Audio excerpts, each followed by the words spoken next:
Late and gay? Not today. Welcome into your Tuesday night show here on WCBS. Folks, it is Thanksgiving week, but that doesn't mean we're not here to celebrate just a little more before the holiday season.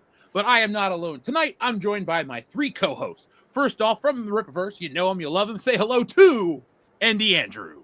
What's going on, Jeff? What's going on, gentlemen? What's going on, chat? I am thrilled to be here on this Thanksgiving week edition of Primetime, High Council, World-Class Shenanigans, whatever you want to call it. We're here for it. We're here to have a good time with it and have a good time with you guys. Thank you for being here. Let's have a fun show. And folks, we have a lot of people to make the show fun tonight. Another man from the Great White North. Say hello to the Script Doctor.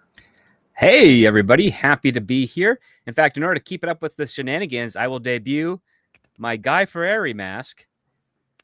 Go down to Flavor Town. There we go. For Thanksgiving. I was like, that's a Guy Fawkes. But oh, wait, no, I see what he did. Amazing. He was just in town the other day. Guy Fieri, Oh, really? not Guy Fawkes. I used to watch was it Diners, Drive-Ins, and Dives like all the time. Same guilty pleasure. When I work at con, I watch that show in the hotel room. But another man who likes to work cons, and hopefully we work one of the same cons together. Say hello to Aaron Sparrow. Hey, I used to have that Guy Fieri hair in the late 90s. So, but back then it was the Steve Hartwell, aka Smash Mouth hairdo. Well, it was pre Smash Mouth, and then once Smash Mouth came out, I stopped. Okay. I That's will a good say, time to stop. yeah, I will say though that I had a friend who she kept winning tickets to go see Third Eye Blind, and a couple of shows that I went to her with, Smash Mouth opened, and probably the best moment was where right in the middle of one of his sets, a really drunk fat guy took his shirt off, and the lead singer of Smash Mouth stopped the show just to yell out to, hey, that guy's got great tits. Wow. That's a good compliment. Yeah, it's like, and He's seen a everybody lot of cheered. them. He's a rock star. That's Why right. not? Yeah, they weren't floppy or sad. They didn't look like, a pair of socks with loose change in them. Like that's a lot of, there's all these other ways it could have gone. And he said, nice tits. With the right bra, that guy could have had some really nice cleavage going. They can get him far in America, almost to the top. Now, folks, we have our word of the day from Shrubbles 08, and it is another holiday-themed one in honor of Shrubble 08's favorite movie, Gigli. Gobble is the word of the day. My black ass presents Dion Green and gobble, gobble, motherfucker. A few gobbles more. Stop or my turkey will gobble. Gobble Busters, Gobble Horizon, and there will be gobble. Ooh. Well, how about the island of Dr. Gobble? Or the gobble of Dr. Moreau? How about Gilligan's Gobble? It's not a movie, though. Does that count? Clear and present gobble. And Aaron, the rules are it can be any title. It could be TV show, song, movie, comic book. So like Gobble's the Future Past, if you so feel so inclined. Oh, So so like anything like that. like gobble it to beaver. There you go. Stealing Saturday Night Solo, Power of the Gobble. The Gobble of the Farce. That's going to be my Thanksgiving Day special. This Thursday, folks. I'm going to reveal the all turkeyed out version of Stealing Solo.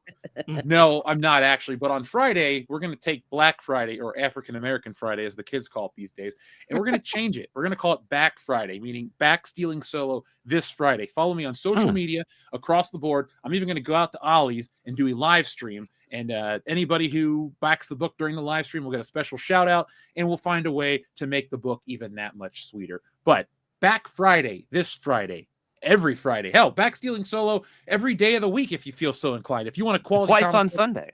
Twice, hell, 10 times on Sunday. The book, there's no limit yet, except for the one special edition, but don't worry about that. Now, folks, you can go to the link in the description right now. It's in the link of every video that we've been putting out, and we'll be putting out till December 11th when the book campaign is closed. But you can get access to all sorts of wonderful things. We have the book, we have the t-shirts, we have the posters, we have the keychains for everybody, and a whole lot more. Stealing Solo has passed its funding goal. It's at about 135 or 137% of the way there. Woo! So celebrate that the book will be made no matter what. Everybody can get a copy, but the only way you can get a copy is by clicking the link right here. So go over, check out the Kickstarter. You can see the art by me. You can read about the story. You can hear about the campaign and a whole lot more. As you can see, the story is simple. Mark Hamill has snapped. So he kidnaps the original kidnappers from stealing Solo and forces them to remake his worst Star Wars movie in a deranged attempt to reclaim his dignity. And if you love the first book, and based on the response, you absolutely did, guys. For years, you've been talking about stealing Solo. You're going to love this one, too. It's bigger, it's crazier, it's sharper, and the art is world-class, dare I say. So, to prove by no one, this is a parody, but we can get all sorts of wonderful things going. And as soon as we hit the 150% mark, I'm just going to start unlocking these backer tiers for the magnets, because I want everyone to get a book. And I want everyone to get a magnet. I want everyone to get all the perks and all the fun stuff. So the only way you can get it is go over to the Kickstarter right now. We will have Back Friday, this Friday, and every Friday until the end of time. But folks, let's get on with tonight's show, because this is a Thanksgiving episode. We have some things that we're going to be thankful for. And the one thing I want to be thankful for tonight, guys, is the fact that I did not create something heinous and offensive. Stealing Solo 2, I'm proud of it. People like the look. But Aaron, I know you've seen this. Andrew's script, I'm about to show you guys something that is so horrific, and it's real, and I'm disappointed. And it's this Batman figure. Have you guys seen this? Oh, yeah, Yes. I saw this. Wait, hold up. That's real? Yep, that's a Hot Toys Batman. This is $300. I've seen like little clipped images on social media of just like here, like just his face. And I'm like, what is this? Like somebody decided to use Grok to make something? Is that what we're doing here? They screwed up the cowl, which is why it looks horrible, because they gave him forehead wrinkles. Yeah, I don't understand I don't understand anything about this. So it's the Michael Keaton bat suit, but instead they're doing it in the blue and gray, which, okay, I don't love. I mean, fine. I get it, sort of. But that head sculpt, what the hell? I think that was done by another company, not a usual Hot Toy guy, at least. I mean, Michael Keaton doesn't have that many wrinkles on his forehead now. Much less the cowl. Well, also the mouth looks more Napoleon Dynamite than Keaton. Oh, it does. Oh. Well, here's the tragic part. The actual Michael Keaton head that comes with this figure is a spot-on representation of Michael Keaton. Let me share that with you, because we're going to do some toy forensic here, folks. You guys love these Ollie's videos. We're going to cross those streams, if you will. But here's the Michael Keaton face that comes with it. It looks really good. Like, it's Michael Keaton. Wow. Yeah. Oh, yeah. That looks They didn't really drop the good. ball with the Why sculpt. isn't that underneath the cowl? Well, the cape is wrong there. Oh, I guess when you put the cowl over it cowl doesn't on, matter, yeah. right? But we all know that this can't be the way that he looks without his mask, because we know the mask is like a fruit roll up and you got to actually tear each one off. That's why he has so many. Gosh, yeah, that looks. So with the other face, right, where it's the closed mouth, it doesn't look as bad. But that open mouth one, I don't know. That's kind of like nightmare fuel, man. Like even the one on the right looks okay comparatively.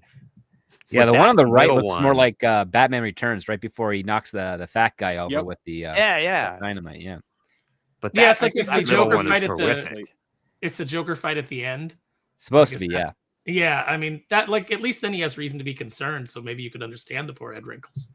But I don't know. I don't like this bat suit anyway. The Returns bat suit is way better to me anyway. So you I like feel the little like mechanical armor stuff too, or is the fact Yeah. that the cowl's thinner too? Also, the cowl's like much thinner. Yeah, Yeah, the cowl is like just it's like they laser scanned it to his face. Mhm. And so it just fits so much better. It looks so much better. But I also like the more mechanical looking, aspect of the suit than the sculpted rubber abs. Enrique I'm in the an chat 89 guy. asks, "Is that's Batmite?" That middle It one might looks be. like he could be Batmite. This is Hobat, the Hobat man, Hobo Batman. Oh man, I just want to reiterate to the folks in the chat, this is real. This was not a Photoshop. We are not trolling you guys. it's a $300 hot toy. That is.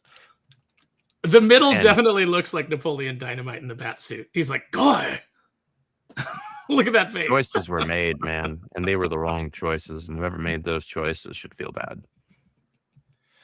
I want to know, like, if Hot Toys were sold at Ollie's, this one would definitely be a first class contender because this is like you have to commit so many mental gymnastic moves to convince yourself that this is a good product worth the money. This is like this is parody almost. Like this is the type of shit that Aaron, you and I are diehard collectors. This is the type of stuff that everybody dreads when it happens. But like Hot Toys are usually better in the prototype phase. If this will get made, this will probably look crappier in person. Can you guys believe that?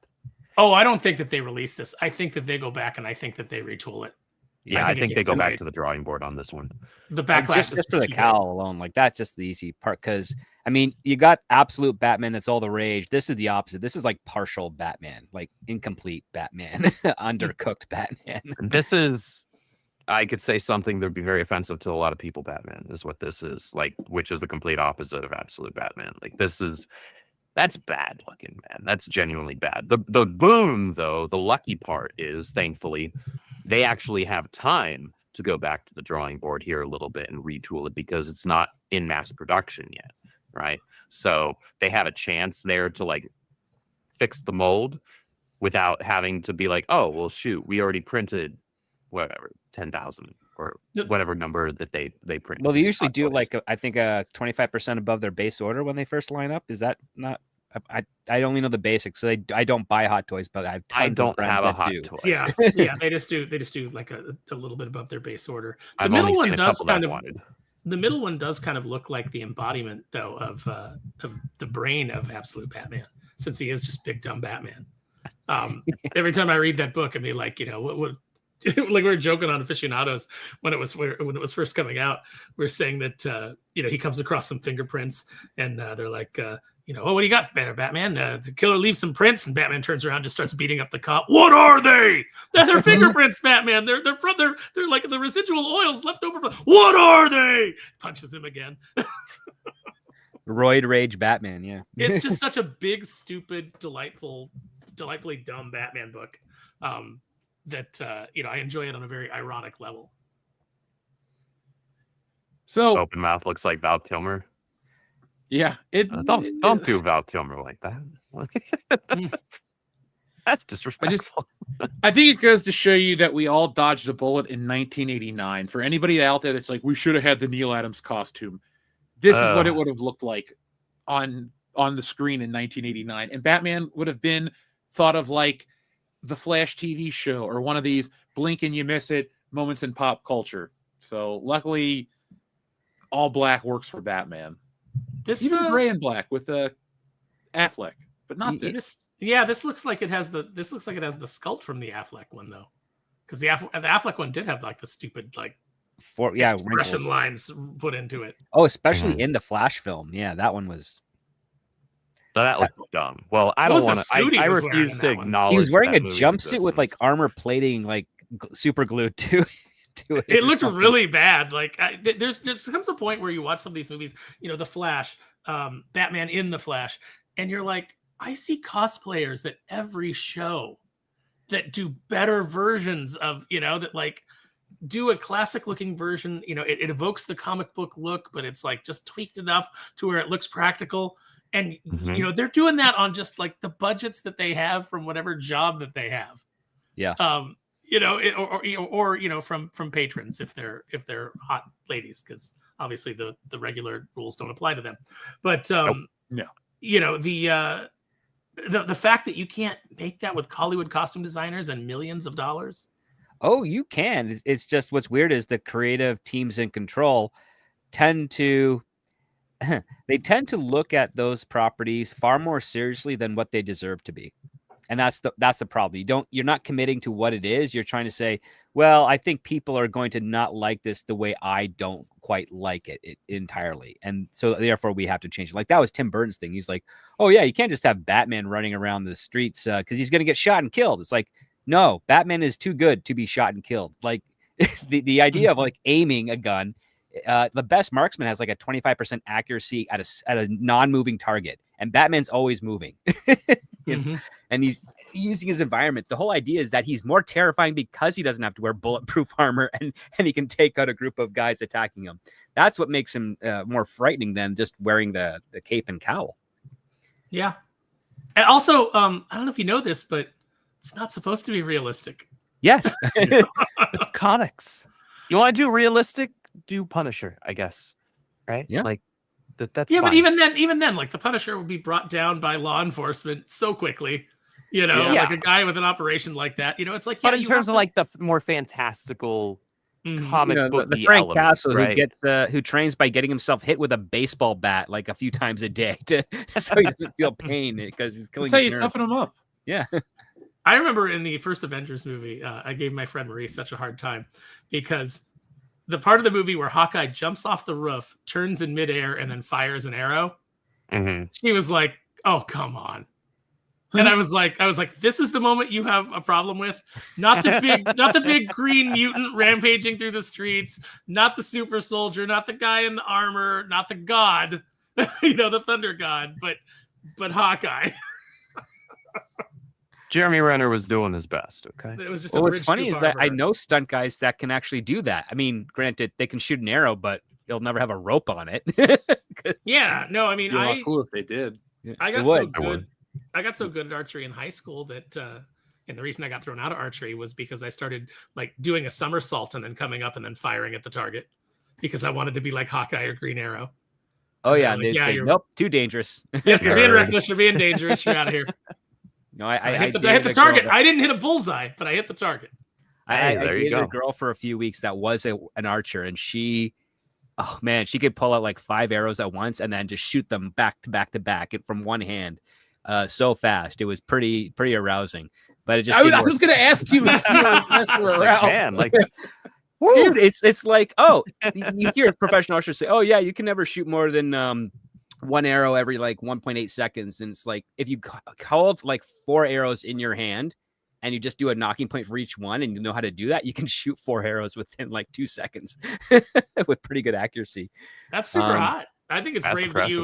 that you broke up with her. Well, no, she ended it for me. She was very obsessed with this competition that she wanted to go to, and I couldn't make it. And so she's like, well, then we're not dating anymore. It's like, okay. I'd rather take that than, wake up or be walking randomly on the street and just an arrow just kind of crosses my path as like a warning sign. I Again, it would be respect a lot that. cooler if it did. I You'd might have a have great turned on story. again if I got like if that happened. I'm just I walking used to around, be all of a sudden the arrow young- just whips right in, and then Well, vibrates at to that the wall. point, then script just goes, I used to be a young, spry single man like you, and then I took an arrow to the knee. Yeah. Or you're just walking along with script, having a nice conversation, and then he just gets Abrahammed like Walking Dead, just like arrow just right through the neck on the page Oh. turn. Hey, That's rough. Xavier to God, speaking of killing, has a question for us. Have you guys seen Thanksgiving? No. No, don't but think I have seen Halloween. So that's What? as close as Halloween. Wow. Let me make sure I have seen Thanksgiving I've seen this piece of shit. Yep. Definitely watched this Thank one you time. for confirming my desire to watch that. It's no Yeah. Silent Night, Deadly Night 2, I can tell you that much. I have that action figure. Oh my God! There's I a have that trilogy of sweater. these movies. Xavier to God also says ranked Batman or Bruce Wayne's Bale, Keaton, Kilmer, and Affleck. Well, there's no West wait. in there. Wait, we're ranking Bruce Wayne specifically? Then Yeah. I'm going to say Keaton, Bale, Kilmer, Affleck, Clooney. I will say Bale, Keaton, Affleck, Kilmer, George Clooney. Adam West would be my favorite if he was on here. Adam West would be the best one. What's odd is that George Clooney does act like a better Bruce Wayne persona than just the core Bruce Wayne. I mean, he just acts like Bruce. He just acts like George Clooney. And ironically, and- Bruce Wayne acts like George Clooney so that people don't believe he's Batman or and that he's kind of an aloof Well, Joker. let's just blow up the whole question for Xavier and say that the top one is going to be Kevin Conroy Yeah. every single time. There can be no arguments in the chat. All right. I will not accept any arguments to the contrary of that. I think you did just blow up the question. Everything about that version of Batman is the best. Just the episodes are great, the movies are great. The video games written by Paul Dini featuring the voice cast from the show is the great. Batmobile is amazing. The comics are fun, like yeah, Ty Templeton drawn stuff. It's just like, and I the thing grew is, up they on keep those. adding to it, and they don't ever drop the ball with it. That's the thing I like about that version of Batman. It's one of the few things in popular culture, alongside of like Back to the Future and other things, that they will milk it and merchandise it, but it never feels unwelcome. Like when I go to my local stores, like Target, the film stuff for the videos, and I see a Batman animated figure on the shelf, I go, cool, I'm glad it's still alive. Then I look at other stuff and go, I can't believe they're still milking this one. But I think it's because they just never have dropped the ball with Batman. So No, I saw that on the Walmart app right now that Lockdown from the animated series, which was originally a Build-A-Figure, but there's like a glow-in-the-dark version. It's down to $23, and I was like tempted because I was like, I could just repaint that into a Is that regular one? version. Is that the McFarlane one when they were doing the DC animated universe line? Yep. Yeah, I only have Batman, Superman, and Flash from that. I might actually have Green Lantern now that I think about it. I can't remember if I have that, but I remember really liking the designs for them because I grew up with those shows, right? So it was those. Anytime I see those done well, it's kind of special. now I just got to watch that show. Andrew, what's your favorite episode of it? Oh gosh, man. Okay, fine. Aaron, do you have a favorite episode off the top? That's not a fair question. Heart of Ice. That's a good one. Yeah, that very first Mr. Freeze episode. Paging the Crime Doctor is a really good one for the intensity, but also the ending of that is probably one of the best endings to a Batman episode out there. You know what I was psyched over the moon for, though, when they debuted, was the Ra's al Ghul episodes. Oh, yeah. Oh, yeah. When those came on and like it was David Warner doing the voice, I was like, oh, well, this is I mean, perfect. the tease with the Vertigo introduction episode, that was a great one because the very end, you see Ra's al Ghul talks to Talia in the plane. It's like, oh, the detective will have to be addressed. And then you're like, dun, dun, dun. Like, oh my gosh, it's Ra's al Ghul. That show is timeless. Show. It is. Speaking of timeless, apparently the Buffalo Jeff button is timeless because we have a request from our friend Shrebbles08 who requests that and the Die Hard button. Now, folks, some say it's a little early for Christmas. Die Hard isn't just a Christmas movie. It's just a great film overall. Every day of the week, I love it. And that's why we have this button right here. Glass? Who gives a shit about Glass? Who the fuck is this? This is Deputy Chief of Police Dwayne T. Robinson, and I am in charge of this situation. Oh, you're in charge. Well, I got some bad news for you, Dwayne. I'm not the one who just got butt-fucked on national TV, Dwayne. That laugh, man. Oh, yeah, Argyle's the man. I mean, he stops Theo at the end. Theo would have gotten away with, all murder. that money, yeah all those bonds. I know. Look, if I was Argyle, I'd have picked up some of those bonds and be like, I'm just going to drive out of here. If I try to take McClane and his wife home, I might get away with like $8 million in bonds. That's why Argyle's not in the sequel, guys. He took some of that money, invested it back on the East Coast, and built Def Jam Records, even though Def Jam existed before that. And here is your Buffalo Jeff button. Who's that Pokemon? It's me, your old pal Buffalo Jeff.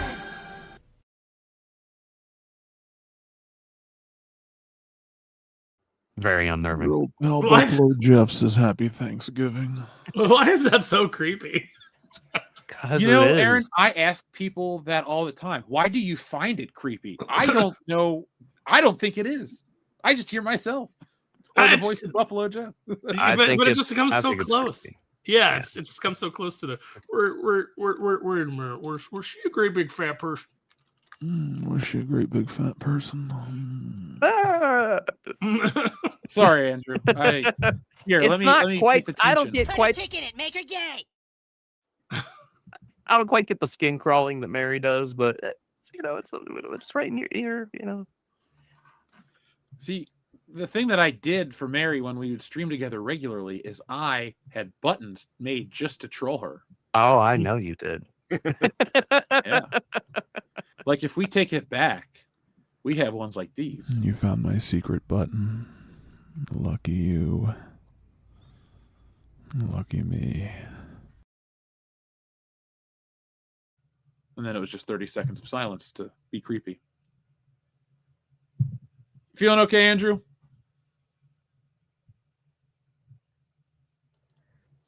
I think that muted everybody. Oh, I thought. Let's see. I can't unmute the guest because they have chosen to mute themselves. Okay, now they're unmuted. That muted. I think that video muted us. Yeah. Oh, the Buffalo Jeff. Oh my God! Now when I'm on the show, if the guys are saying shit when I want them to be quiet, I'll just press it right in the middle of it. It'll mute them. Yeah, I mean, there you go. But yeah, it's the extra creeping is just that extra level of like lasciviousness that you add to the voice. You're just. Oh. I did that in Mary's ear in person when we were at Kings Island. I was just like, "Hey, what's up?" She did not. Have you Jeff? Have you seen from Disneyland? For a while, maybe they still do, but they were selling the lizard monkey puppets of like Salacious Crumb and then like the blue one. Oh, I was not aware of that. Yeah, it's like a puppet, and it's got like a little metal thing that you can put on your shoulder, and then you can sit up there, and he's magnetized to it. But it's got a little thing with a little control, so you can move his head and move his mouth. And I was moving some stuff around the other day, and I found the box that those were in. And so I took him out, and I was just walking around and bothering my friend Marie because I kept having him turn to her and go, "I want to play a game." And then start in with like a bunch of jigsaw nonsense. She's like, "Okay, stop it. It's like, stop it, or I'm going to punch your stupid puppet." Have you ever seen the video of the guy dressed up as that character? And he's like, "I want to play a game." And in mid-sentence, he falls off his tricycle. No. It's like the best YouTube video. It's been taken down, but it's literally like 8 seconds long. Do you want to play a game? There's somebody who's doing like one where it's like all like he's working in an office, just the puppet, not Jigsaw himself. But the puppet keeps like, it's like he'll just pop up over the cubicle while someone's working, and he's like, "I want to play a game," and they're just like they're rolling their eyes at him, and he's like, and then he goes through like the whole challenge. But the best one was he's like, the IT guy that you think is handsome is coming over to fix your computer in 30 seconds.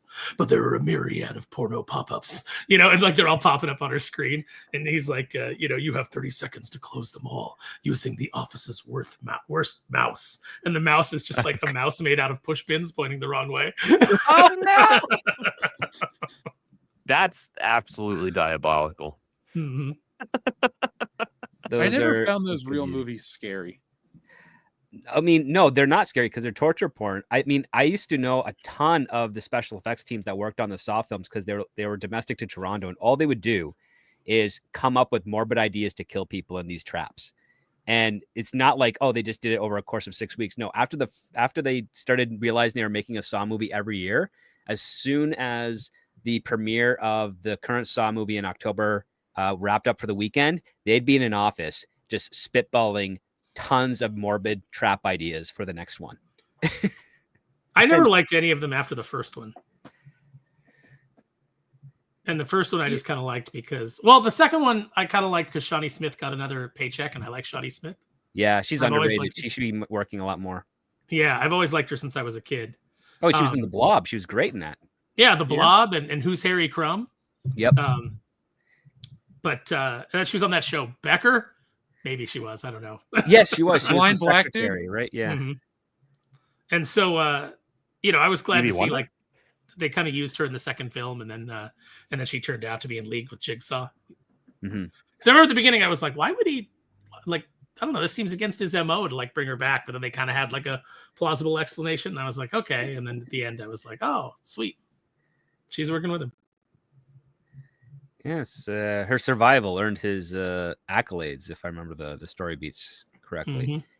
I remember I got accosted at the movie theater because I'm on the premiere night before its official release. A whole bunch of friends, industry friends, invited in to see it, And then you see that one scene where Danny Glover sees a little model of the washroom that the guys are in, and it's got the 3 players. And I yelled out, "Wait a minute! How does he know that guy in the middle is going to be dead, unless he's the guy?" And then everybody's like, "Shut up!" And then as soon as it gets revealed that he's the guy, I got like drinks and popcorn thrown at me. Like, boo. I was like, "Oh, come on, man. Boo Just this ask a man. question." Boo. Yeah, and then the after party was actually a lot of funny because people were like joking with me about like, "You're the only one looking at the thing nobody really would be looking at." It's like, but they put it in the movie to be looked at. I remember during the Sixth Sense turning to Marie and saying, "Do you think it's weird that they showed us that he got shot right at the beginning, and then no one else has talked to him during the whole movie except for the kid?" And she's like, "Oh yeah, he's dead." Yeah. Does that twist ruin the movie for anyone else? Because I had heard about the twist before I saw it, but I saw it fairly early on tape, and I've never watched it again since. No, I mean, I generally figure out the twist in most movies unless it just comes out of freaking nowhere. But and especially if you go into a movie knowing there's a twist and you start looking for it. If you don't know that, I think the reason that got so many people is because they didn't necessarily go in expecting a twist. And then Nate Bargatze has that great bit where he talks about, we just, there's a scene in the movie. They go, they show you right at the beginning, that he gets shot. He goes, and then there's a scene in the movie where, he goes, and throughout the whole movie, his wife's just not speaking to him. And we thought that was more plausible than him being dead, just that his wife hasn't spoken to him in a year. He's like, we're just like, yeah, this makes sense. I've been there. Silent treatment, yeah, to the nth degree. Enrique Vasquez, thank you very much for being a member for 33 months. Enrique says, "Hail WCBS, grateful to be here. Grateful to have you, man." Buffalo Jeff, will you have Aaron and Andrew over for Thanksgiving? I'll have them for Thanksgiving. Yes, I will. Married too. Also, have you ever seen Joyride?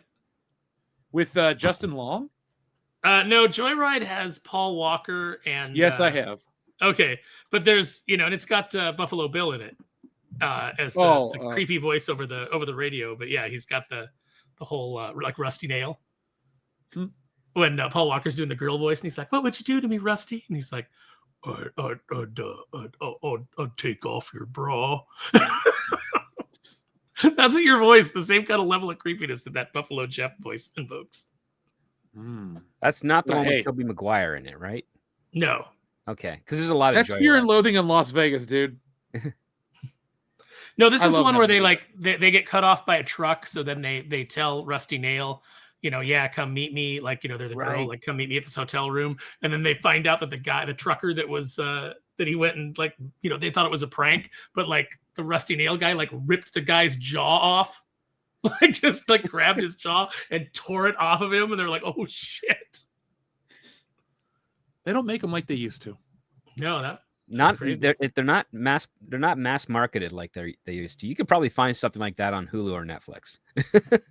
The best ones are on Tubi because they don't have any scruples. Like, nobody gives a shit about the stuff they put on there. I've seen some good trash and some bad trash, but I've seen a lot of trash on Tubi. I have seen movies from filmmakers I've known for 20 years who have not improved their skills in 20 years on Tubi. Like, you've been working in the industry for 20 years in the independent level, and you still look like you're still shooting and writing just like you were a week out of college. Well, I mean, look at Neil Breen. Yeah, exactly. If anything, he's getting worse.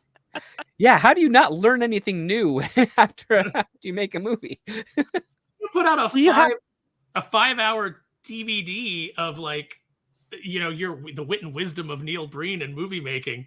Charge $160 for it on your website, and it's like, you are terrible. Well, that's the fact cheaper is, than a masterclass. That's true. Masterclass is expensive. I know. I had a subscription for it last year.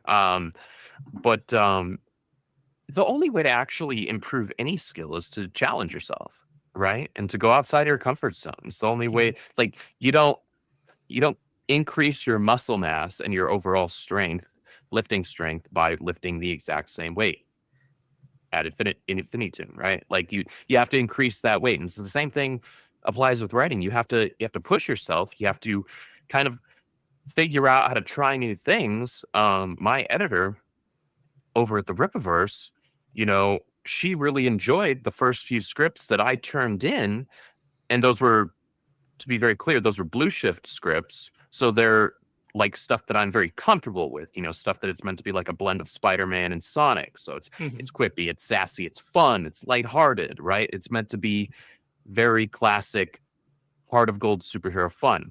But she was like, okay, now, because I know you say you want to genuinely improve as a writer, I'm going to give you a couple of writing assignments, and these are not going to be in your comfort zone. And you're gonna have to stretch yourself. You're gonna have to improve yourself.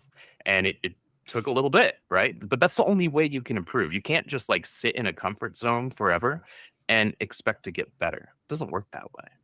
No, the best career advice I ever got was from Bob Schreck. And he told me, he said, whenever, he goes, let's say whenever you have two options in front of you, like for a job or like whatever, he goes, pick the scarier one. And he goes, because no matter what happens, invariably, that's the one that you will grow the most from and that you will learn the most from. Yep. So don't take the comfortable one. Take the uncomfortable one. Yeah. Bingo. Now, Enrique, here are the buttons you requested. First off, we're going them in reverse order. Yeah, that's nice. Go ahead and scream your head off. We're miles from where anyone can hear you.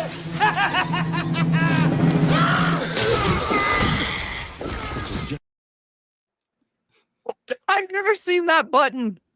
No? Oh, yeah. That is ridiculous. I love it. We also have this request right here. You had enough yet? No. That's another one. So? You just say the word, I'll keep going. Go. Eeny, meeny, miny. Mo. Your mother was a... Ho. He was a famous clown. Bobo. Mitch, cut it out. Yeah, Mitch, cut it out. Whatever happened to the Mitch cut it out guy? Sam Huntington? Oh, he's still working.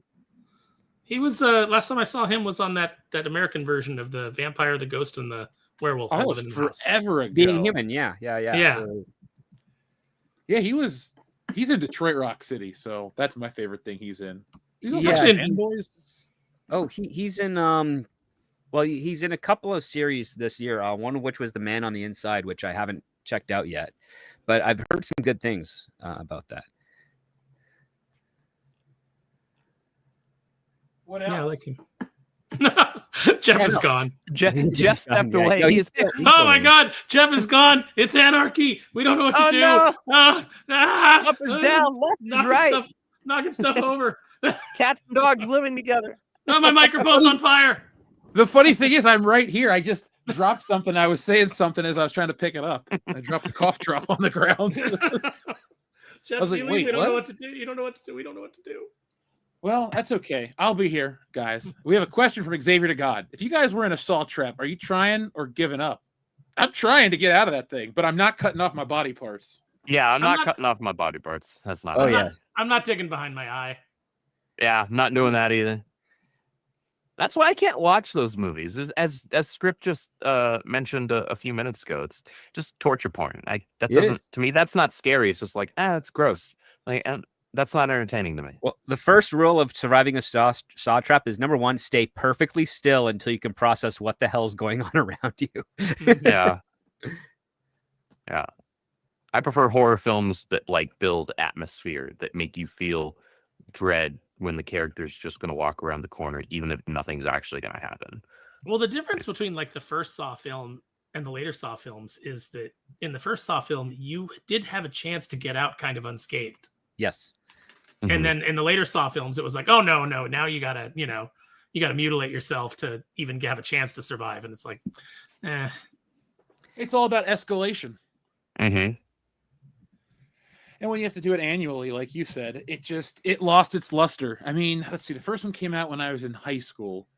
They had lost their luster while I was in high school. So Yeah, they I mean, again, it was like it was that century's version of like Friday the 13th or the Nightmare on Elm Street films. Easy to make, guaranteed certain amount of dollar returns, so you knew what the budgets had to be. And all you had to do is have some really inventive and demented people in props department come up with weird ways to kill people. And then you have a guy who writes a couple of characters to be put in those situations that audiences either want to see dead or empathize with. And then you bring in, Mark Wahlberg's brother, who has first name I can't remember, but the one, Donnie Wahlberg, who's on Boston Blue, which I should know that because I have gone by that set a few times the past couple of weeks. And in The Sixth Sense, bringing the whole chat around. There we go. It's a callback. Yep. Our friend the Skeptic Tank says, "Happy Thanksgiving to the High Council. Thankful for the lumps I'm taking in this job market. Learning and eating that humble pie. Course correction is a daily necessity. Excited for Stealing Solo 2. Do better, Hollywood." Thank you, the Skeptic Tank, for being a member for 30 months. And humble pie. I wish you the best of luck out there, man. Especially this. Actually, no matter what time of the year it is, I wish everybody the best of luck. Just because it's a holiday doesn't mean you deserve to have any more luck. It just makes for a nice story. Like, oh, the magic of Christmas or the magic of the season got me here. No, I wish you the best of luck on July 5th or December 25th. So best of luck to you, man. And hopefully Stealing Solo 2 will just bring you the laughs to help you, get through whatever you're getting through. But folks, the Skeptic Tank is excited for Stealing Solo 2. Have you backed a copy? The time is ticking down. It's guaranteed to be funded. Excuse me. I'm so excited. I'm tripping over my own words. But in reality, it's past its goal. We're moving on up to the east side. Well, I don't think there'll be a deluxe apartment in the sky, but there'll be more books. So, folks, go over there and check that book out right now. I was back at number 2. Well, thank you very much. I appreciate you, man. And folks, I have written some Stealing Solo videos that will be dropping on the channel during this campaign, so you can get to know more about me, my art history, my career, and the trajectory I want to take with the business. Maybe you'll get excited and want to learn more. Now, guys, I have a game lined up for us tonight that neither Script or Andrew know about, and Aaron knows even less about because I'm just making it up right now on the fly. So, Jeff, what you're saying to us is that you want to play a game. So the winner gets to wear the Guy Fieri mask. All right. You just send me a PNG file and I'll use that next. Well, I'm out of this one. Well, no, actually, I can play along with this. So Variety has ranked the 100 greatest comedies of all time, but we're going to put that game with a little twist. We're going to guess, has Andrew seen one of these films? And that's how we're going to do this. So I got the list. It's 25 films. And Andrew, you get to don't answer, Andrew, until the three of us have answered. All right, so I'll I'm gonna deadpan say the name of the film. Then we're going to go round style. I'll go last. We'll start with Script, then Aaron, then myself. And hopefully that'll give the audience time to guess along at home.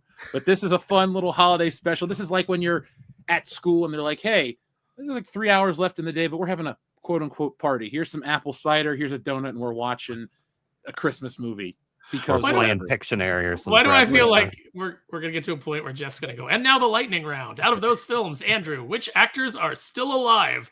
Oh, thank you. There we go. That's a good one. This is a collaborative effort. All right.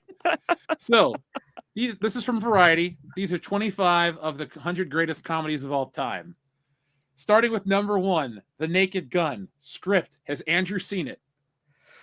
Ooh. I'm going to say no. Aaron. I'm going to say yes.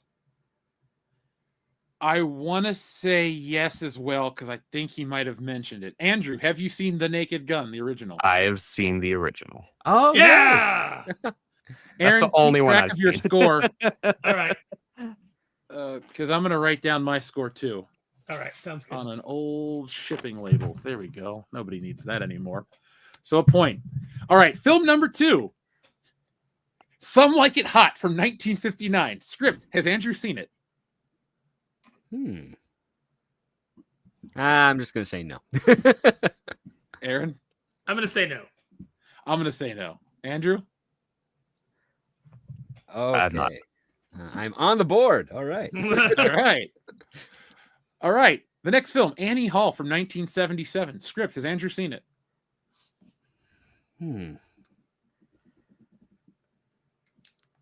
I gotta think on this one because this came out the same year as Star Wars, and it won an Oscar over Star Wars. So I'm gonna suspect that if Andrew learned of that, he probably wouldn't want to watch Annie Hall. So I'm going to say no. I'm Aaron, going to say absolutely not. I'm going to say no as well. Andrew? I have not. Right. 3 for 3. I have heard of it. I actually didn't know that bit about it winning a Oscar over Star Wars, but Script, you're exactly right. I would have been like, oh, fuck that movie. That's why I refuse to watch it.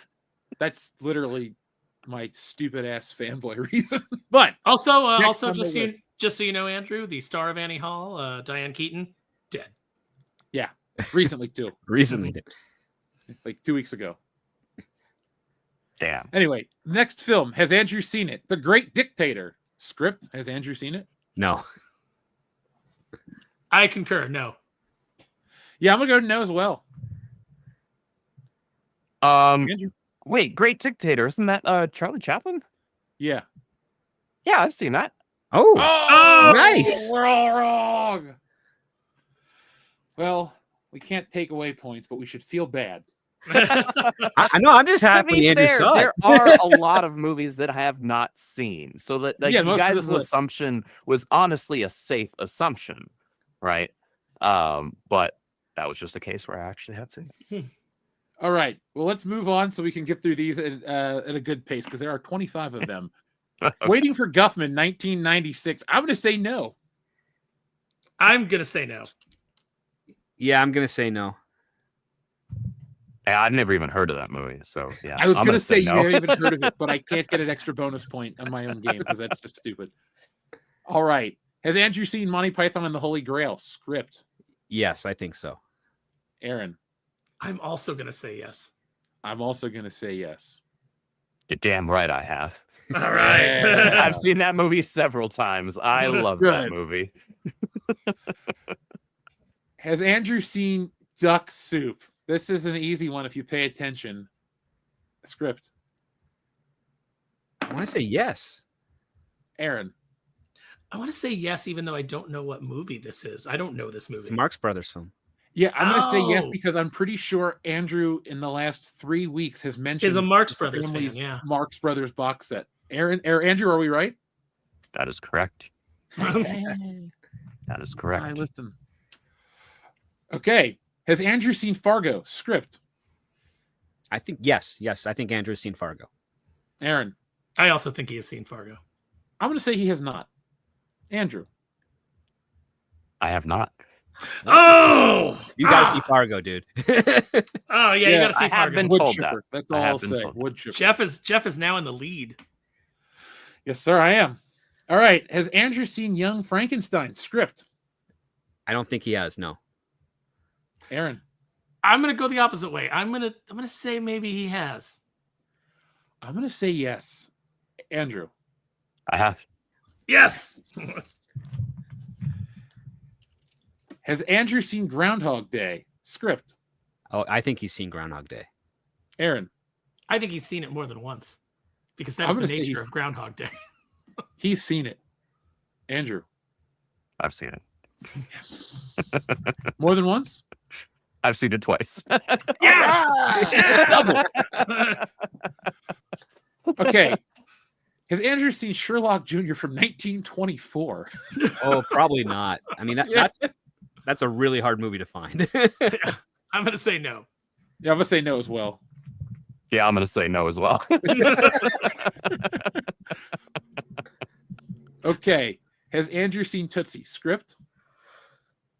I'd be shocked if he hasn't. So I'm going to say yes. He's seen Tootsie. Aaron. I'd be shocked if he has. I'm also going to say no. I Andrew. have not. You've not seen Tootsie? Oh my gosh. Dude, I haven't I'm seen getting it. judged. I can feel it.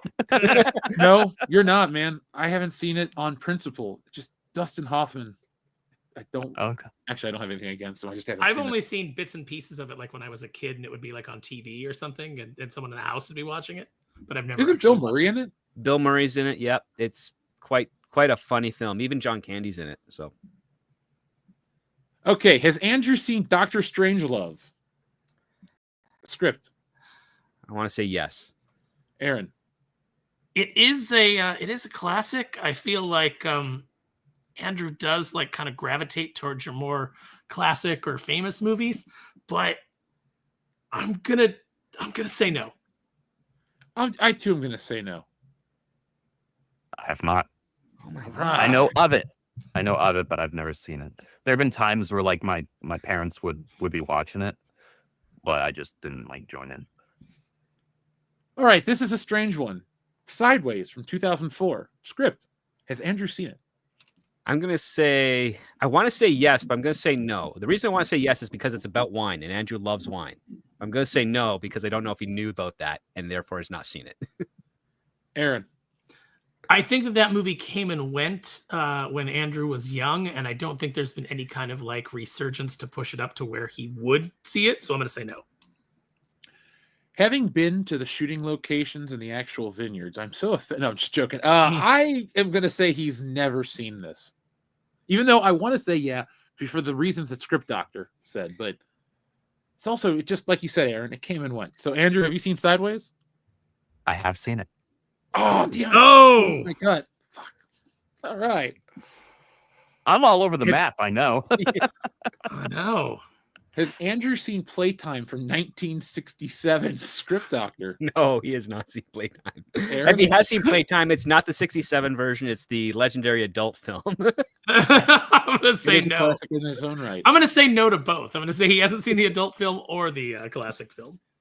I, too, am going to say no because I don't even know what Playtime is. I have not. Wait, is that the movie with Lee... Merriweather?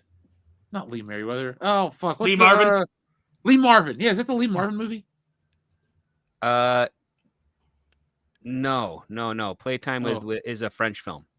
Oh, okay. Then that's a no from everybody. So Andrew did not see it. There we go. His Girl Friday from 1940. Script. I'm going to say no. Reluctantly, no. I don't think he's managed to see it, even though he's Aaron. probably heard a lot about it. I think there's a chance I'm wrong, but I'm going to go with Script and say no. I'm going to go opposite and say yeah, because I had this conversation with somebody recently, but I don't remember who it was with. I have not seen Andrew? it. All right, I didn't think so. Let's just take it a wild swing. Has Andrew seen The Heartbreak Kid from 1972? Script. If he did, he thought it was about Shawn Michaels. 20 years before his career. That's right.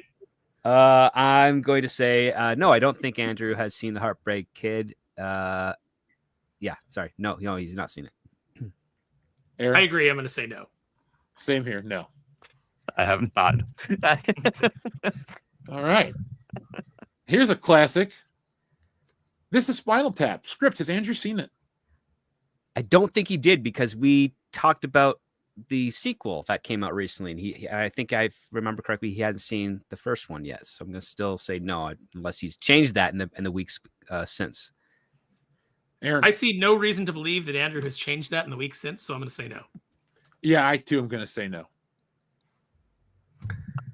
I feel very attacked right now. But you're correct. I have not seen it. Right, cool. Just wanted to make sure. Well, you can crank your offensive level up to 11 and we'll talk later. Okay. No, it happened one night from 1934. Has Andrew seen it? Script Doctor. He has. I don't think he has, and I think it's also a disservice to his film school because they should have showed it to him because it was the first comedy to win an Oscar and invented the screwball comedy. But I don't think I think it's more as a fact that not many film schools actually show this throughout the entire world. Sadly, only like a handful do. So I think Andrew has not seen It Happened One Night with Clark Gable. Aaron. I'm going to say no, and I'm also going to say that Andrew is not sure if Clark Gable is alive or dead. Yeah, I'm going to go with all of that and double down. Andrew. I have not seen it. All right. Also, Aaron, you're an asshole. I'm a jerk. It's right there in my bio. I don't know why everybody's It's true. He's on brand, guys. Can't get mad. All right. Has Andrew seen Superbad? Script Doctor. Yes, I think he's seen Superbad. Aaron. I don't see how he could avoid seeing Superbad, judging by the time that he grew up. So I'm going to say yes, even though that's a film that I walked out of. Yeah, I'm going to say you've seen it because we're the same age, and you could not avoid McLovin our senior year of high school. So I'm going to say you've seen it. I have not. What? Wow! Wow! Everybody around me was talking about it, and I had zero interest. Andrew, I am so proud of you right now. Is that right? That would make you a first. Everybody else is like, "What? How have you not seen that?" No, that's why I don't said know. that. Like, Just didn't care. I don't think that you. I said I don't think you could have avoided it, but you did. Congratulations. Yeah, not my cup of tea. From what people were describing. Watched it. That's why I walked out. Was it really that bad to you, dude? I see. Okay, here's the thing. I don't mind vulgar humor, but it has to be clever. It can't just be people saying vulgar things for vulgarity's sake. And that's how I felt about Superbad. I was like watching it, and it got to a point where Jonah Hill was talking about something, and I was like, yeah, why did I pay to see this? I could just go out, hang out in front of any 7-Eleven right after high school lets out or junior high lets out and hear kids talking like this. And so I went out and I got my money back. Oh, and a refund. Damn, dude. There's only a couple of movies that I've walked out of and gotten a refund for. All right. Has Andrew seen The Bank Dick from 1940? What did you say? The Bank Dick? Yes. Yeah. Jeff couldn't say the title with a straight face. Let me try that again. I feel ripped off that he's not on camera, but I know you're feeling hot. The Bank Dick from 1940. Was Like a that clear enough for detective? you? Like a detective? It's supposed to be a detective, yes. I don't know. I think of an anthropomorphic penis in a bank. Sounds like a much more It's my favorite Key and Peele sketch. Yeah, he's the manager. He that had to you have can't some get anything balls you on want him out to of him. steal from that vault. Okay, Andrew, I think we all agree you haven't seen that. Yeah. No. No, I have not seen All that. right. Okay. Oh, I hope I don't have to get upset. Caddyshack. Has Andrew seen it? Script. I hope he has, but part of me thinks that he hasn't yet. So no. Aaron. I could go either way on this one. It's a tough one. I hope that he's seen it, so I'm going to say yes. I'm going to go no. I have seen it. Yes! Oh, thank God. I'm happy to be wrong. My family owns the DVD. Yeah, I'm all right. Don't know about it. Word about me. Maybe That was get me one one of of the those books dancing I read gophers. this year. That was a great book on the story of Caddyshack. Yep. Oh, Highly yeah. recommend. Okay, so up next we have Trouble in Paradise from 1932. Has he seen it? Script. No. Aaron. No, not a chance. I haven't even seen that. Yeah, I agree. I have never heard of it. I've not seen it. Andrew. All right. Bridesmaids from 2011. Has Andrew seen it? Script Doctor. Oh, that's a tough one because that's right in the sweet spot where he probably would have had an opportunity to see it if it interested him or if he was in a relationship at the time. and I can't remember if Andrew had a girlfriend in 2011 or not. Yeah, I don't think that's part of the trivia questions that we'll have on this show. Either. That's Andrew lore. That's different. It's a different field of Andrew lore that I don't have. No, it can add context to whether or not the answer to something is one way or the other. I'm gonna hope he hasn't seen it because it's not a good movie. I'm gonna say he hasn't seen it. I don't think it interested him in 2011, and I don't think it interests him now. I'm gonna say he's absolutely seen it back then. Somebody he was aware of, friend, family member, booty call. Who knows? She could have been anyone. Art teacher, but somebody. Art teacher. Somebody in Andrew's sphere watched it. And he's seen this movie. Andrew, have you seen it? I have seen it. Oh, damn it! I knew it. I knew it. Damn it! That's the one I've been wanting to talk about this whole time. I'm like, I guarantee. Saw it with my Andrew's college right. girlfriend, and both Script and Aaron were right in that I had no interest in it, but I saw it anyway. That's okay. We've all been there, buddy. That's all right. I took res- one for the team, I and the res- team was me, and the team won at the end, right? Like, There you I go. respect it. I respect it. All mankind respects it. Okay, finally, MASH from 1970. Has Andrew seen it? Script doctor. No, sadly I don't think you've seen the 1970 MASH. Aaron. I have never seen the 1970 MASH. I'm very familiar with the TV show, but I never saw the movie. So I'm going to say no. Yeah, I'm also going to say no. Andrew? correct. I've actually seen the TV show, but I've never seen the movie. All right. I got 19 points. Oh, shit. I've got 20. Yeah, I got 14. I knew I was lost there. I had more faith in Andrew than I. I got 20, but I thought you were one ahead of me, Jeff. I don't. I should have went with my gut on fucking God. What did where did I go wrong? Sideways. That's where I should have guessed. Right. Thank you. Yeah. Oh, damn it. It's okay. Everybody in the chat got to laugh at the movies that I haven't seen. And in the case of Bridesmaids, the movies that I have seen. Right. I will say, for an for overkill. Variety's best 100 comedy list, this is a bad list. Yeah. Okay, wait. I'm not feeling a lot of it. Let's give Jeff a chance to make up a lightning round question. Oh, gosh. I'm gonna run through a couple of actors from Caddyshack, and you tell me if they're alive or dead. Andrew, are you ready? Okay. Okay. The actress who played Lacey Underall. I don't remember her name, unfortunately.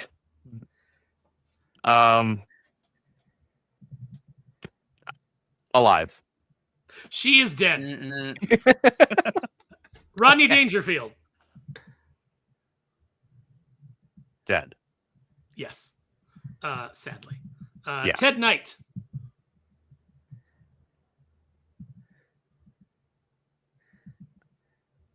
Dead.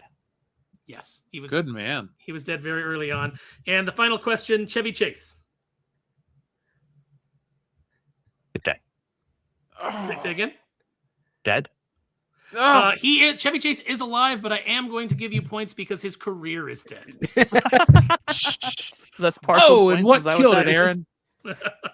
What killed it was his absolute pissy attitude on the set of Community.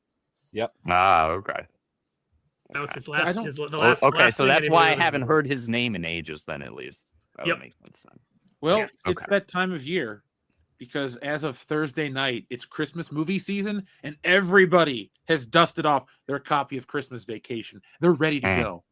I'm one of those people. I'm sorry. too. I'm not sorry. Fuck it. I love that movie. I'm dusting movie's off Charlie Brown Christmas, Jingle All the Way, White Christmas, the Grinch Stole Christmas with Jim Carrey.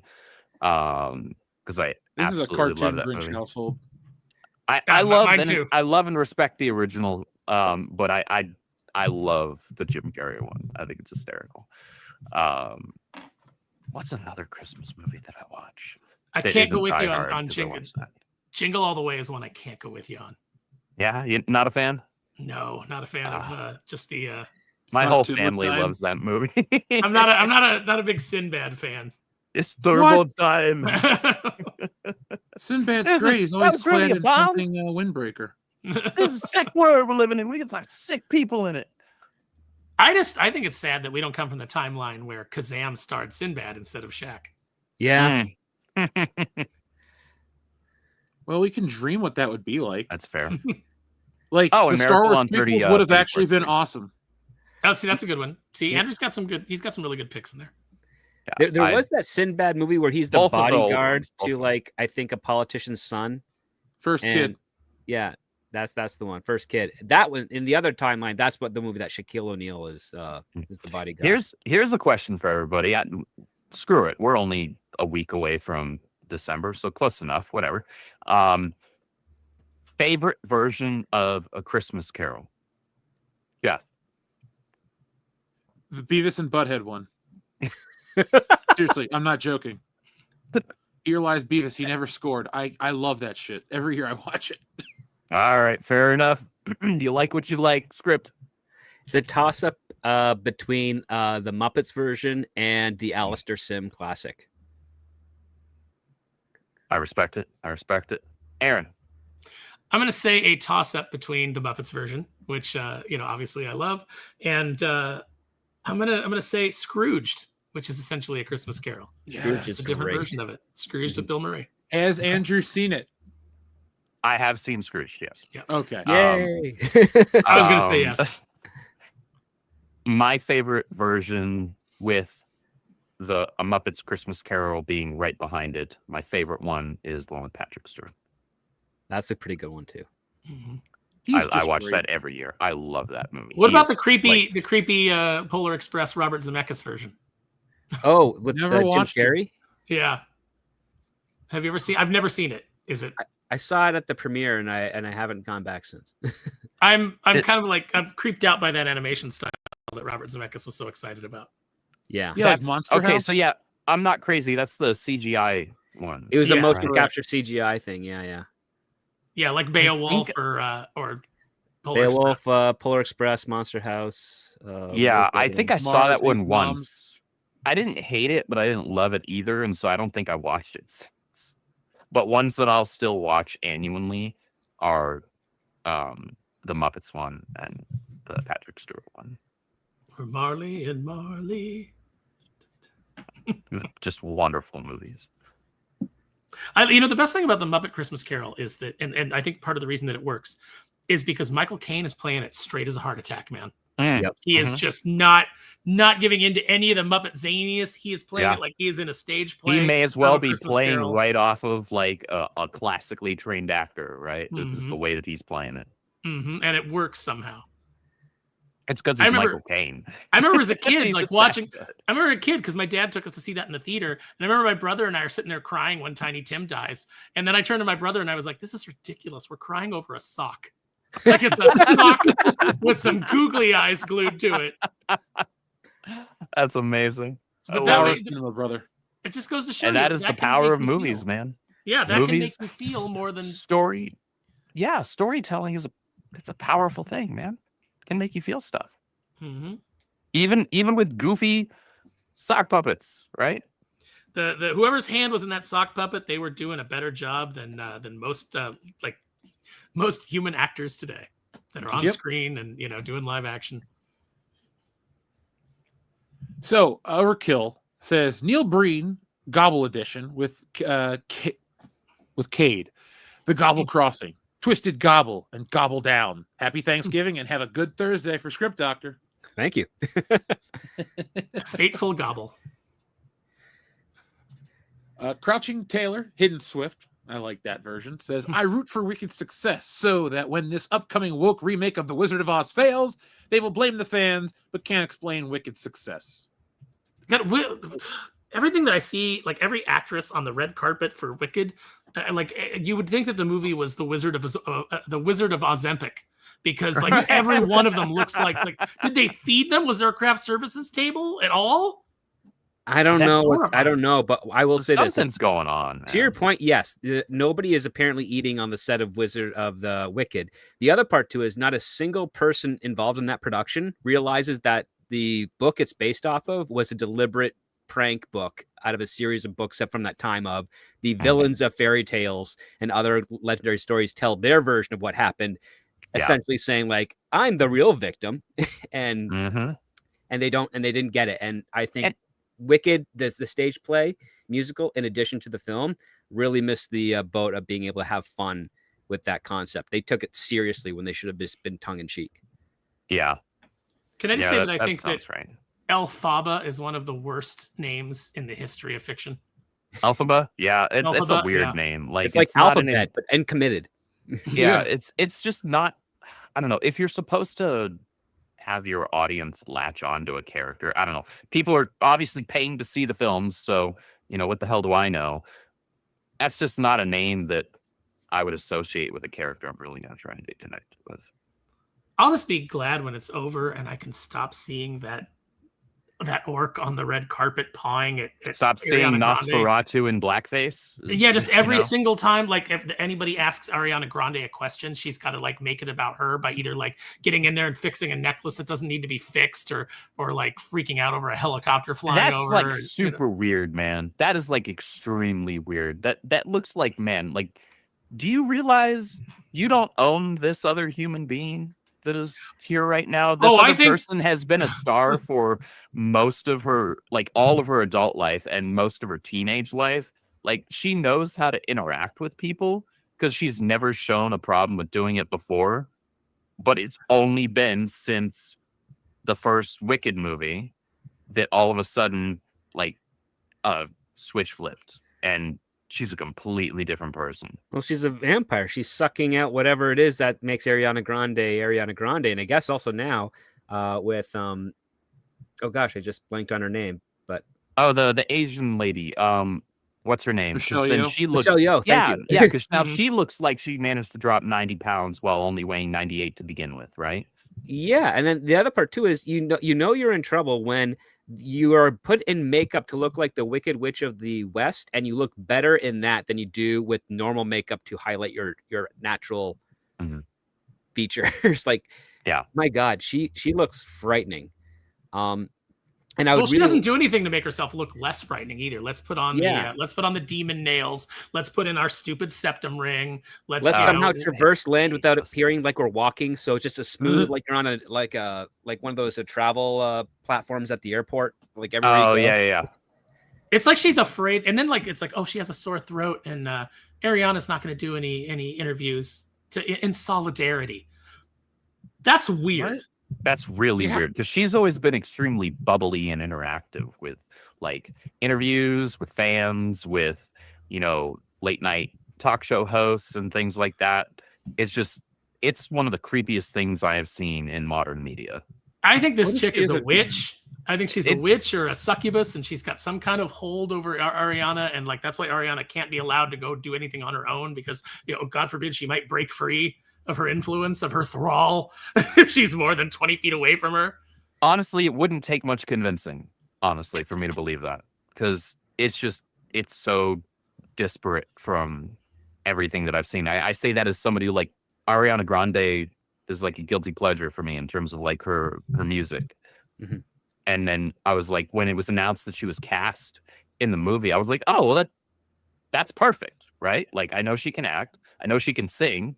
Cool. Like, and then all of a sudden I start seeing, you know, some of the press footage and things like that. I'm like, how did you get skinnier? You already were like 85 pounds soaking wet. Like, what happened here? Mm-hmm. Like, what are we doing? And then, you know, personality change and everything. It's just, it's incredibly disturbing. Well, there's that weird thing where she's like talking about how at the Bright Moon Clinic, they gave her the memory eraser procedure, which is called electroshock therapy. Like, that's, well, because now, like, she looks concaved, and then I'm telling you, somewhere there is a magical candle that's burning right now that needs to be extinguished by a virgin in order for Cynthia Erivo to like return back to her exile. Right. Well, that'd be great. I wish that would happen because before, like, these movies were being, you know, promoted and put into production and all of that, like, Ariana Grande was like one of the more like likable, bubbly people to have come out of Disney in a very long time. That was mostly unscathed. Mostly. Yeah, that seemed mostly unscathed. Yeah, she did the thing where it's like, hey, I'm breaking away from Disney, so I'm going to lean into like the sexy or whatever. But it wasn't date Pete Davidson for some strange reason. But it wasn't Disney. You know, it wasn't Disney, was it? It was Nickelodeon. Was it Disney or was it Nickelodeon? Yeah, so it's like, so we don't know the whole like Dan Schneider story with her. Like, you know, there could be a lot of reasons for her and the things that, you know, the ways that she's kind of gone off the rails. Like, number one, sleeping with the guy you just mentioned, Pete Davidson. Number two, like, you know, being a homewrecker and stealing that chick's husband and all of that, leaving, you know, her guy and all of that mess. You know, it's like she's clearly got some damage, but now it's like, I think that this is the Cynthia chick is actually like some kind of like witch that's actually gotten her claws into her and into her. Well, I honestly, that's super easy for me to believe, and it's because now if you look at her, there's like no light or life behind her eyes in interviews and in photos. Like she just looks very Yeah, she's passive. got eyes Like there's better than nothing. stripper eyes. Yeah. Yeah, Mhm. like there's just nothing behind her eyes anymore. And it's like, what happened to the light and the life that was behind your eyes? And your smile's not the same, right? Like your face just looks dead. You may as well be a corpse. You're a puppet. You're a puppet on a string, basically, is what Yeah. it feels like. Because It's really disturbing. It's Might super be on like a disturbing. combination of some uppers and Ritalin. Who knows what it 'Cause is? that's But usually how whatever you it get, is, like, I hope overreaction, I yeah. hope she manages to get away from it, because that's clearly there's something wrong. Well, there's that picture that was just I just saw online today, and granted, it's a still picture. It could you don't know what the context is on a still, but it's Ariana's hugging like a male fan, and like Cynthia's standing in the background, and she just has like the look of death on her face, like staring at the two of them. And it's like, yeah, it could just be a moment in time. It could mean nothing, but it could also be, number one, she can't stand anybody else touching Ariana, or number two, she can't stand when Ariana gets any attention that she's not a part of. It's like it feels like there's that kind of dynamic going on. Parasite attitude. Yeah, it's super creepy. Let's play a new game. Who's weirder, her or Pedro Pascal? Her. Like Pedro Pascal, yeah, it's creepy, but I think it's creepy because he's just like super awkward, and maybe he's just like kind of a creep. Who knows? I'm not going to pretend to. Well, know he's him super personally. awkward, but he's also, Pedro Pascal, like you kind of understand because he's just like, hey, it's like he's that guy. So it's like you kind of get it, but Cynthia Erivo, he's from not the way that freaking she demonic. chooses, the way that she chooses to present herself, like she looks like a demon, she acts like a demon, she puts things on that make her look demonic and frightening and horrifying. She does nothing to make herself look attractive. Like she goes out of her way. I was literally about to say that. She goes out of her way to make herself look demonic and creepy. As if that's the only form of identity or means to express herself, because she has nothing else of substance to present. Maybe she was one of those actors from the very limited British school that basically had all their humanity pushed out of them so that they could adapt into any role that they were going for. What other roles can she adapt to, though? Like, I mean, I don't know. She's scrawny enough that she could be any one of the Universal monster creatures. Creature from the Black Lagoon, but you have to change the name. Creature from the Clear Lagoon, yeah. creature from the Black and Gay Lagoon. I'm black and gay. I'm the most important person in the world because I'm black. Yeah, you know what? I'd actually watch that movie if the creature just said that the whole time. Like it was like a riff track almost. Here it comes, swimming in for a kill. Yeah, black and gay. And the guy's like, okay, you can eat me. The like, guy's just like fishing, minding his own business, and the creature comes up in the water. Hey, and hi, like that. When did this become old Greg? I'm black and gay. All right. I just thought you should know that I'm black and gay. He goes back into the water. The fisherman's just like, okay. Her you can replace that with vegan. vegan and be the same thing, right? You ain't lying. Or I do CrossFit. Or there's an old joke that right? says, a vegan, an atheist, and someone who does CrossFit walk into a bar. And the reason that I know that is because they all told me within 5 seconds. Yeah, that was the first thing that came out of their mouth, right? Like, yeah, I've heard that one. It's so accurate though. It's ridiculous. TLJ Screwjob, thank you very much. He says, happy Thanksgiving, everyone. Got a seasonal job at my post office until the end of December, and they're having me come in at 5 a.m. And it's the I can't take a breath kind of hectic. Yay, wish me luck.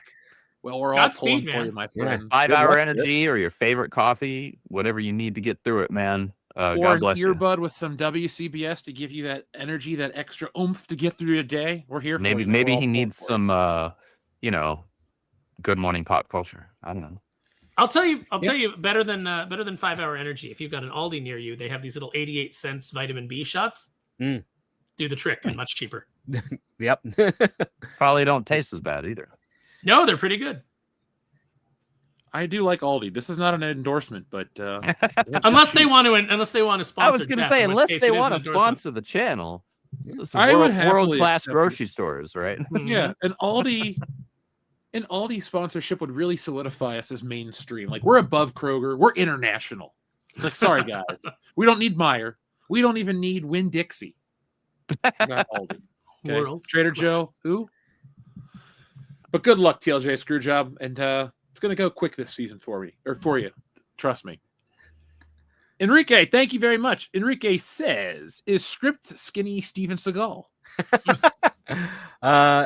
Yes, in one part, but no, this is a Guy Fieri mask because on my Saturday night show, my co-host was looking for Guy Fawkes and he kept on saying Guy Fieri. And I'm like, I think a Guy Fieri mask would be great.